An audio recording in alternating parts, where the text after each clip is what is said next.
Theodore Southern tahun 1977 NASA mengirim wahana Voyager untuk menjelajahi bagian luar tata surya dan ruang angkasa di luarnya. Pada satu titik, penyelidikan tersebut menemukan hal mengerikan. Dinding api yang berkobar dengan suhu mencapai 54.000 hingga 90.000 derajat Fahrenheit. Apakah wahana itu berhasil bertahan dalam kondisi ekstrem ini? Mari kita cari tahu. Sementara itu, ada beberapa cara melihat di mana tata surya berakhir.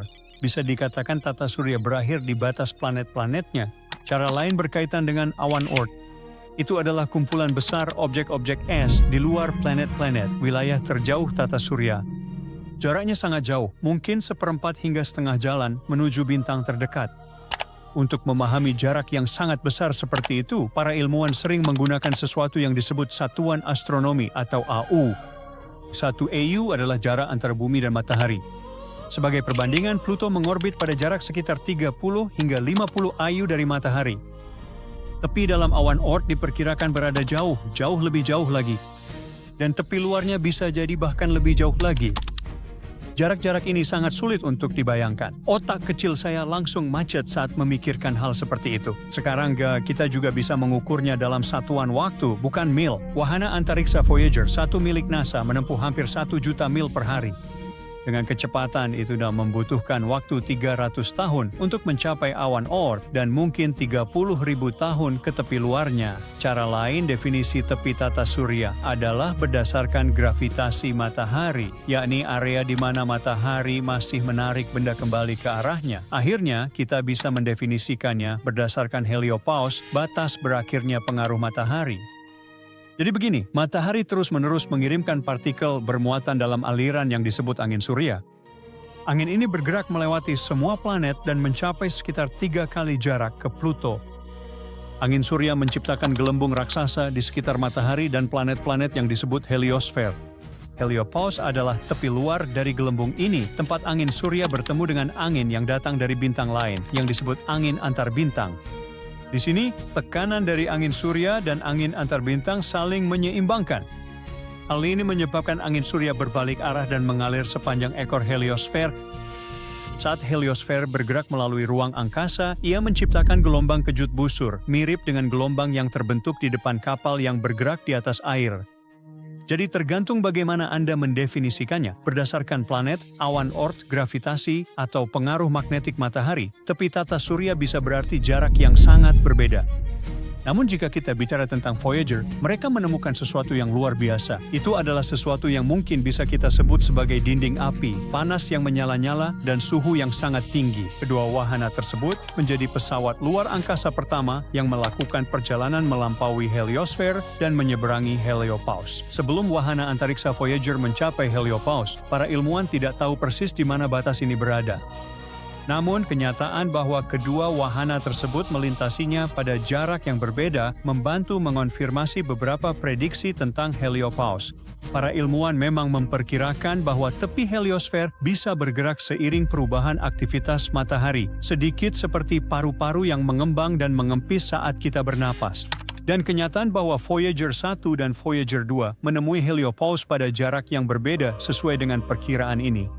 Heliopause bukanlah batas keras atau dinding padat, tetapi julukan dinding api sebenarnya sesuai dengan sifat wilayah yang luar biasa itu.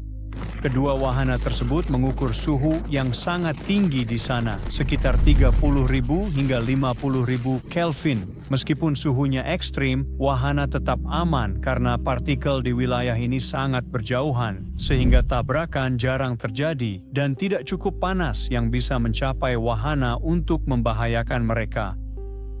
Hampir 50 tahun setelah peluncurannya, Voyager 1 dan 2 terus mengirimkan data dari luar heliopause. Mereka adalah dua wahana luar angkasa satu-satunya yang sejauh ini telah melintasi batas tersebut. Bersama-sama mereka telah membuat beberapa penemuan menarik tentang ruang angkasa di luar tata surya. Sebagai contoh, pengukuran medan magnet Voyager 2 mengonfirmasi hasil mengejutkan dari Voyager 1. Tepat di luar heliopause, garis-garis medan magnet sejajar dengan medan magnet di dalam heliosfer. Sebelum Voyager 2, para ilmuwan hanya memiliki satu pengukuran dari Voyager 1, sehingga mereka tidak bisa memastikan apakah keselarasan ini nyata atau hanya kebetulan. Voyager 2 mengonfirmasi bahwa keselarasan tersebut memang nyata. Medan magnet di dalam dan tepat di luar Heliopause tampaknya berjalan sejajar. Penemuan-penemuan ini memberikan informasi penting bagi para ilmuwan tentang struktur dan perilaku ruang angkasa di luar tata surya. Sekarang, mari kita telusuri lebih dalam tentang program Voyager itu sendiri. Program ini terdiri dari 2 wahana antariksa, Voyager 1 dan tunggu dulu Voyager 2. Meskipun Voyager 2 diluncurkan lebih dulu pada Agustus 1977, Voyager 1 lepas landas hanya 2 minggu kemudian, melalui jalur lebih cepat dan lebih langsung. Kedua wahana ini telah berkelana selama 40 tahun, menjelajahi dunia yang takkan pernah diinjak manusia. Setidaknya dalam waktu dekat, kedua Voyager ini hampir identik. Tiap wahana punya piringan radio besar berdiameter 12 kaki. Piringan ini mengirimkan data kembali ke bumi. Mereka juga memiliki 16 pendorong untuk mengendalikan arah dan memastikan piringan selalu mengarah ke planet kita. Pendorong tersebut menggunakan bahan bakar khusus hidrazin, dan perangkat elektronik wahana didayai oleh generator termoelektrik yang menggunakan plutonium. Setiap Voyager membawa 11 instrumen ilmiah. Sekitar setengah dari instrumen tersebut dibuat khusus untuk mempelajari planet, dan sebagian besar dari instrumen itu sekarang sudah dimatikan. Instrumen yang dimatikan itu termasuk beberapa kamera, spektrometer, dan 2 eksperimen berbasis radio. Selama perjalanan panjang mereka melintasi tata surya, para Voyager mengambil puluhan ribu gambar dan pengukuran.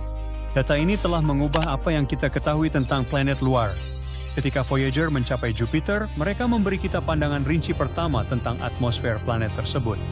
Mereka menunjukkan bintik merah besar adalah badai raksasa yang berputar berlawanan arah jarum jam dan berinteraksi dengan badai kecil sekitarnya. Para Voyager juga menemukan cincin samar berdebu di sekitar Jupiter serta mempelajari bulan-bulannya. Mereka menemukan gunung berapi di Io, fitur linear di Eropa yang mengisyaratkan lautan di bawah permukaan esnya, dan memastikan bahwa Ganymede adalah bulan terbesar di tata surya, bahkan lebih besar daripada Titan, bulan Saturnus. Selanjutnya, wahana antariksa itu melintasi Saturnus.